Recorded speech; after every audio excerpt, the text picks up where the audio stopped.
আর জামাত ইসলামের আহ, পক্ষ থেকেও কেউ কেউ আমার এই গ্রন্থ পাবলিশারের কাছ থেকে জোগাড় করেছে করে এই যে তাত্ত্বিক যে হোমওয়ার্কটা সেটি তারা করে নিয়েছেন। আরো অন্যান্য বই যেগুলো আছে সেগুলো তারা মোটামুটি কিছু বন্ধুষ করেছেন করে শেষ অব্দি একটা ফার্ম স্ট্যান্ড নিয়েছেন এই দুই পলিটিক্যাল পার্টির পক্ষ থেকে বর্তমান বাস্তবতায়।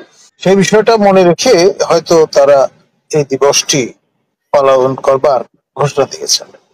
আর এর পাশাপাশি আপনার 5 অগস্ট সেই দিন বিগত সরকারের বিদায় দিবস, পতন দিবস এবং আবু সাইদ ও অন্যান্য শহীদদের প্রতি স্মরণে এই দিবসটি পালন করা, অথবা আপনার শুধুমাত্র শহীদ দিবস এই হিসাবে পালন করবার প্রস্তাবনা অনেকের মধ্য থেকে আছে।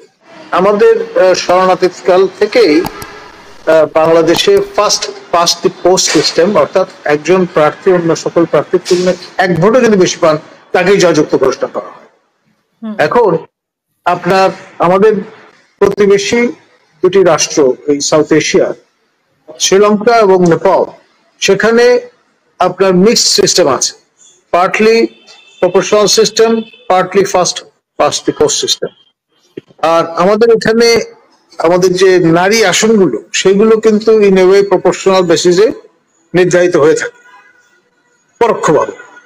আর সেকেন্ড রাউন্ডের কোনো প্রভিশন আমাদের এখানে এখন পর্যন্ত নেই। এখন এই প্রপোর্শনাল রিপ্রেজেন্টেশন সিস্টেম পৃথিবীর 80-টিরও বেশি দেশে কোনো না কোনো ফর্মে বিদ্যমান।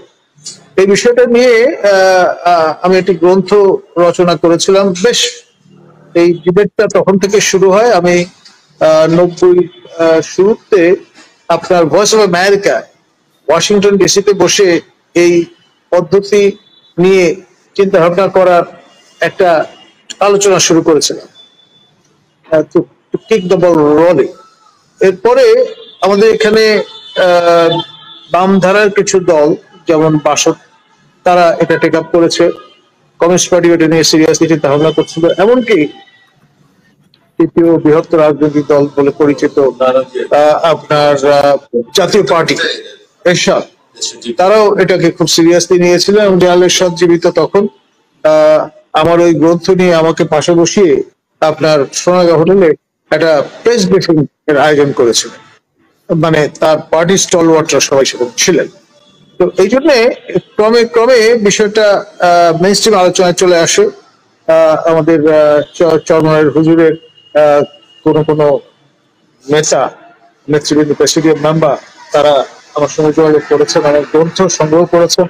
আবার জামাত ইসলামের পক্ষ থেকেও কেউ কেউ আমার এই গ্রন্থ পাবলিশারের কাছ থেকে জোগাড় করেছে করে এই যে তাত্ত্বিক যে হোমওয়ার্কটা সেটি তারা করে নিয়েছেন। আরো অন্যান্য বই যেগুলো আছে সেগুলো তারা মোটামুটি কিছু বন্ধুষ করেছেন করে শেষ অব্দি একটা ফার্ম স্ট্যান্ড নিয়েছেন এই দুই পলিটিক্যাল পার্টির পক্ষ থেকে বর্তমান বাস্তবতায়।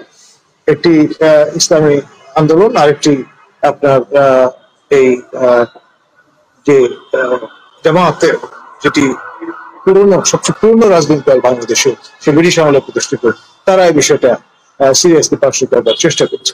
এখন ধরুন পলিটিক্স আসলে at the end of the day it's art of compromise. Ultimately সকল পক্ষ যে যার মতো করে অবস্থান ব্যক্ত করলে একটা পর্যায়ে একটা মাঝামাঝি জায়গায় গিয়ে আমরা হয়তো উপনীত হবে। তবে এটা সময়ের দাবি। আপনার ট্রেডিশনাল স্টাইলে যেভাবে আপনার আমরা অভ্যস্ত হয়ে গেছি সেখানে পরিবর্তন সীমিত ভাবে হলেও সূচনা করাটা সময়ের দাবি। 8 অগস্ট আপনার বিপ্লবোত্তর সরকার গঠিত হয়েছিল। আমাদের মাননীয় প্রধান উপদেষ্টা professor doctor Yunus, Nobel laureate, তিনি শপথ গ্রহণ করেছিলেন এবং উপদেষ্টা বৃন্দ তারা শপথ গ্রহণ করেন এবং সরকার গঠিত হয়। সেই বিষয়টা মনে রেখে হয়তো তারা এই দিবসটি পালন করবার ঘোষণা দিয়েছেন। আর এর পাশাপাশি আপনার 5 অগস্ট সেই দিন বিগত সরকারের বিদায় দিবস, পতন দিবস এবং আপনার সেই দিন থেকে নতুন যাত্রা শুরু হয় এই স্বাধীন সার্বভৌম রাষ্ট্র বাংলাদেশে। আর 16ই জুলাই আমার প্রিয় ছাত্র আবু তার এই শাহাদাত বরণের মধ্য দিয়ে আপনার যে মিশনটা হয় সেটি পরে একেবারেই হাতের বাইরে চলে যায় তৎকালীন হাসিনা সরকারের, এবং শেষ অবধি বিপ্লব সফল হয়। আমার আরেক ছাত্র মুগ্ধ, তিনিও যথেষ্ট আপনার প্রমিনেন্স অর্জন করেছেন। আমার পূর্বতন যে প্রতিষ্ঠান বিউপি, বাংলাদেশ ইউনিভার্সিটি প্রফেশনালস এর, যেখানে আমি উপাচার্য ছিলাম, তিনি সেখানে পড়তেন। এবং তাদের এই দুইজনের কারণে আপনার ব্যাপক যে পরিচিতিটা সেটি হয়েছে দুজনের, কিন্তু অগন্তি আপনার ছাত্র জনতা তারা আত্মহত্যা দিয়েছেন, তাদের অঙ্গহানি ঘটেছে, তারা মানসিকভাবে বিপর্যস্ত হয়েছে। এই যে আপনার বিষয়, সেই বিষয়টি মনে রেখে হয়তো সেই কারণে অনেকে বলছেন যে আবু সাইদ ও অন্যান্য শহীদদের প্রতি স্মরণে এই দিবসটি পালন করা, অথবা আপনার শুধুমাত্র শহীদ দিবস এই হিসাবে পালন করবার প্রস্তাবনাও অনেকের মধ্য থেকে আছে। তবে যেহেতু আমার একটা পক্ষপাতিত্ব আমি বলবো থাকবে, যেহেতু আমার সময় আবু সাইদ ভর্তি হয়েছিলেন এবং তার আত্মহত্যাটাই, তার জীবন উৎসর্গ করাটাই কিন্তু আপনার ইগনিশন হিসেবে কাজ করেছে, অর্থাৎ যে মশাল প্রজ্বলিত হয়েছে সেটা নির্বাপিত হয়নি। সেই জন্য তার নামটি সঙ্গে অন্য সবার অবদান স্বীকৃত হলে একসাথে ভালো হয়। ধন্যবাদ।